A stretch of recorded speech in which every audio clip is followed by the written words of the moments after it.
Follow the yellow brick road. Follow the yellow brick road. Follow the yellow brick road. Follow the yellow brick road. Follow the yellow brick road. Follow the yellow brick road. Follow the yellow brick road. Follow the yellow brick road. Hello, everybody. Good afternoon. Welcome. Thank you for joining me at Sirens Lagoon. Today is Friday, and I decided if I wanted to do a video today or not, because it's like, should I? Because it's my birthday, and it's like, nah, we're going to do this because I have been waiting weeks to do this. Actually, that's a lie. I waited for a week to do this, and I planned this all out on the weekend, which was last weekend. And I did show like a sneak peek short, and my daughter's like, is this it? Oh my God, this was cool. I was like, no, because I'm going to do makeup with it. Today we are going to do Follow the Yellow Brick Road to the land of Oz. And this is in North Carolina. This is a real true place, and I want to go. I mean, I've been to North Carolina. I've been to Cherokee, you know, because I'm Native American, and I went to the reservation for the summer and stuff like that when I was 16. But before we dive in, I want to thank you to all my new followers. Thank you. I do subscribe back, you know, subscribe back. Yeah, that's the correct word. Okay, anyway. If you're new here, hi, I'm Ashley. Welcome to the Sirens Lagoon. And I talk about random stuff from FNAF to now this, because this is my go-to. I love paranormal. I love abandoned places. I mean, that's my thing. So this, yeah. I will list everything, all the products that I use down in the description box below. And yeah, so let's do it. Okay, so somewhere over North Carolina, over the Blue Ridge Mountain, way up high, just follow the winding double yellow lined road to the top of Beech Mountain. Anyways, it's way up high. It's all high. It's like 5,506 feet high. Above the town of Banner Elk, North Carolina. It's creepy. And did I fail to mention that it's abandoned? Well, not anymore, because you get to go like 3 times for the summer and for Halloween. The fall one is pretty cool because, well, I'll get into that in a moment. So it's creepy, it's abandoned, and the Wizard of Oz theme park. That's my favorite movie. And I didn't even know this place existed. Like the hell. Anyways, you can visit this place. You can truly visit this place. So it's like abandoned, but it's not, you know. This place is massive, and it's surrounding by wilderness. It's the acreage of this place. What I mean by massive, it is 450 acres. The park opened in 1970. The park is based on the E.l.F. Frank Baum's 1900s novel. Now, I read his novels, and they're so different than the movie that he did. Like, literally, you got to go to the library and check out those novels. It may be in the kids section. Oh, who cares? It's still good. Like, instead of having red ruby slippers, they're silver. And they go to Chinatown because, you know, the glass people. If you've ever seen the other Wizard of Oz, which was before Dorothy, that's a good one too. Has my favorite actor in it. Anyways, I'm going off topic with this because, oh my God, I'm excited. So yeah, it's based off of his novels, The Wonderful Wizard of Oz, and he wrote over 14 of them. Yes. girl, he wrote 14 novels of The Wonderful Wizard of Oz. He penned it before he died in 1919. He was popular. He was the MGM's 1939 movie, which was my favorite.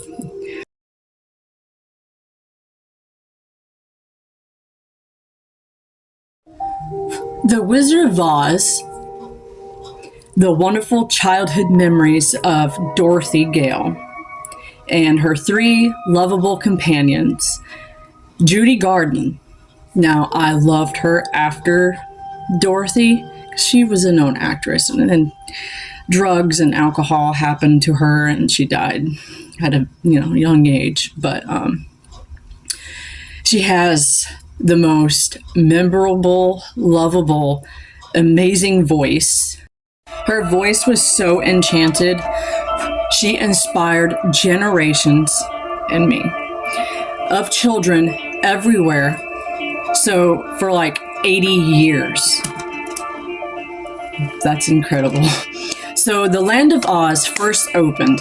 It's Yellow Brick Road in 1970s again, and closed only 10 years later. I will tell you why, but it's pretty bad. But get this, it's so cool that the fact that that these gates opened, and that they're opened like several times in a year.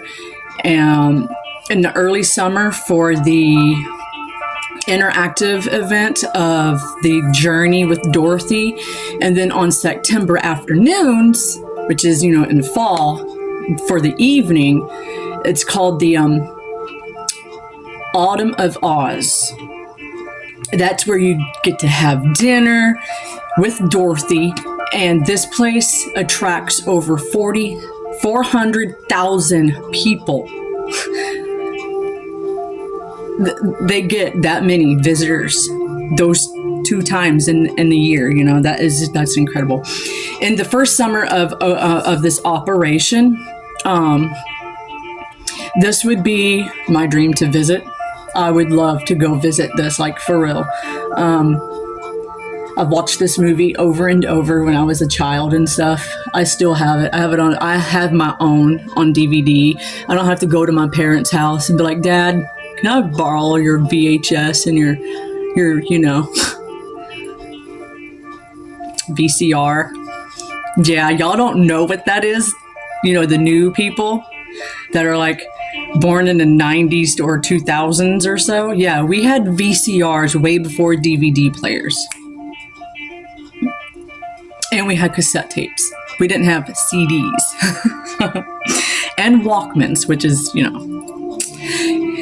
Anywho, I still love this movie. I would love to get the tickets. Their tickets to Autumn Oz is the most popular one, which I could imagine. I mean, come on, it's in the fall. You're in the middle of nowhere. You're like so many feet high in a freaking mountain. You're surrounded by freaking woods and forest and animals and stuff. So you're going to be afraid of lions and tigers and bears. Oh my. Now, these tickets usually go on sale in July. So these are like, or no, my bad. That was a mistake. They go on sale in June. So y'all want to go. And you think I'm lying, look this up, because this shit is so real. And it's also a ski resort. Like, at first, this lady that bought it after the fact, after all this stuff that happened, which I'll tell you later, it became a ski resort for like Western people up in Carolinas, Anyways, you got like food, you got craft vendors, you got pony rides, and then when you're driving, like you take a shuttle and you drive up to the mountain, you got the movie playing that released August 25th, 1939. Oh boy. So you get to see this movie because, you got to interact. You got to keep your people entertained, right? Yes. Because you don't want them going up a mountain or bored as shit. I wouldn't want to, because I want to watch this. Like, how do they do that though? Like, is there like all the way up, or is there like you know? I gotta go to this. I really do. This seems cool.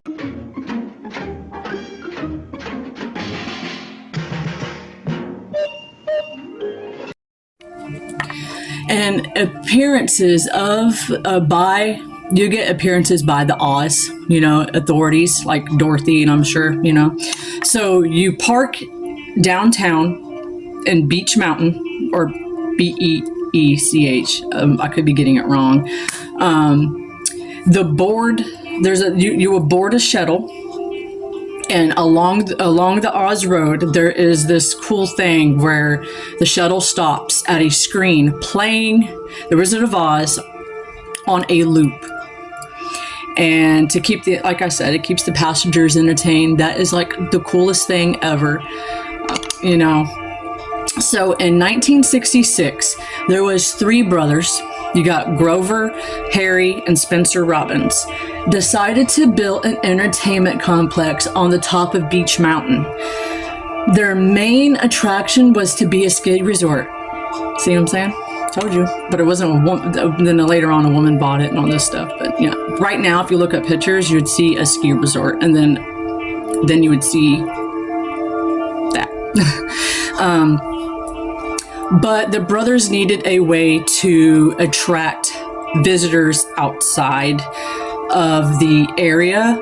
This is just wow, because of the Wizard of Oz. I mean, who would think of that? Of course, these guys did. So in 1969, Judy Garden passed away back in the 70s. MGM held a massive auction of her old Hollywood props and her costume, and including hundreds of items from The Wizard of Oz. Guess what Spencer Robin managed to purchase? Several important pieces with his $25,000 budget, including one of Dorothy's. Now, he ended up getting her dress. I don't know what you call her dress, but this was cool. So it was her signature blue doll dress. Reynolds, along with Harry Robbins and they all decided to cut the ribbon on opening day. The park suffered numerous setbacks. You know, I'm sure they did. I mean, they put all of their budget into that. $25,000, you know, that's a lot. But it was cool how they ended up getting the props and stuff from the movie. That's cool as hell. Very cool. And her dress. Oh my God. Okay, so they suffered numerous setbacks and quickly fell on hard times. So in 1975, on December 28th, the park was almost completely destroyed by a fire, destroying a lot of the park's props that was in storage for winter. That's pretty sad. Their theater and gift shops were damaged, and Judy Garland's Gangaham dress, I'm gonna call it the doll dress, it went missing. Yeah, thieves broke in and stole film props from the park museum, and unfortunately the Land of Oz was forced to close in 1980s. That is sad. That is very devastating to have a fire, you know, and then it just damages everything, especially that you got from, you know, MGM, and then on top of that you get thieves breaking into stuff. I mean, come on, really? Like, you guys don't have anything better to do? I mean, I really hoped that you guys hiked up this mountain, and I hope your car broke down on top of that, and I hope, you know, I hope you broke a leg on your way down after you decided to take that Unfortunately, the park was rebuilt, but the dress was never recovered. Hope they enjoy it, but it won't fit them anymore. I bet the thieves are men. I mean, what are you gonna do? Give it to, I mean, I'm sorry. That's just sad.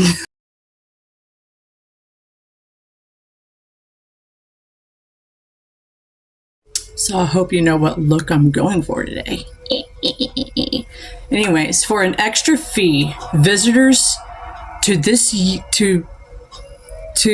year's festival could visit a small makeshift museum near the parking area, which houses a few notable pieces, including costumes worn by the Munchkins, the Wiki Guard, and the Emerald City, the Gatekeeper's Cape. I want to go to this place. Who's with me? Because I want to go. This would be my biggest birthday present ever. I'll invite all of you. I don't know how much the tickets would be. But this is a fan spot for all ages. You follow the yellow brick road and line up to take photos with Glinda, the lion, the scarecrow, the Tin Man, flying monkeys, the Wiki Guards, and the Wicked Witch of the West. And Dorothy, oh my freaking god. And the mayor of the Munchkin Land. Yeah, I don't know how to do his voice, but I was fixing to. No, Ash, let's not do that. So after its closing in the 1980s, due in part to the 70s gas crisis and its remote location, the park fell into a despair. It was a popular destination for urban explorers, and Yellow Brick Road, which had been fired specifically for the park, began disappearing. So, yeah, I mean, you got weather damage for, and I'm sure the winters made it that bad. Plus, it's in the woods, in the mountains, so then you got wildlife. And then, of course, this fire happened, and then it reopened, and yeah, it's sad.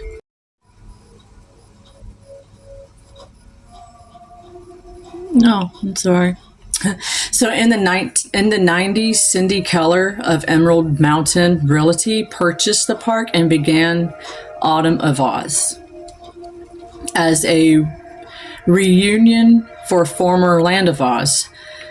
For the employees, that's awesome. Good for her. That's amazing. I'm glad there's people out there that care and that probably enjoyed the movie as well, like I did, which I still do to this day. I mean, it never gets old. So yeah, good for her. But you still have a chance to visit the ruins of the Land of Oz. You still have a chance to visit. That is awesome. So she kind of brought it back. That's probably why she's the one that started the autumn thing. So yeah, you can go back. Currently the park hosts an annual 3-day event in autumn. So if you go, Journey with Dorothy takes place in June and July, and Autumn at Oz takes place in September. October too, at the Land of Oz. The perfect, creepy Autumn of Oz draws thousands each year. Yes, sign me up. I want to go, for real. Y'all want to go?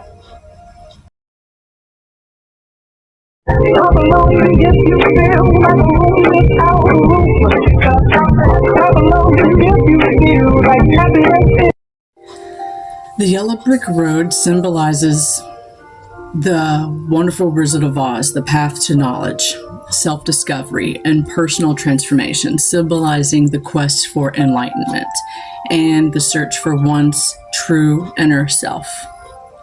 Now, I love the message that gives. I mean, because who does not like the Wizard of Oz? And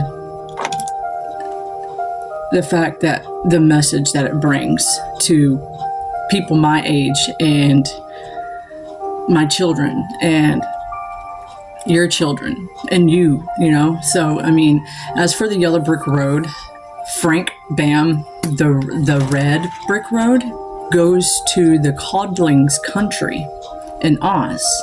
I've always wondered where the yellow brick road went, or the red, because, you know, I just mentioned there's only one way.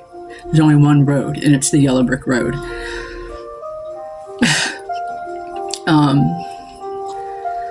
So in the book, he wrote the land of Oz was divided into 4 quadrants, and each was designed a particular color. The Winky country, yellow. The Gillikin country, purple. Munchkin country, blue. And the Codling country, red. The red doesn't go anywhere. Dorothy would have just had to turn around and go back.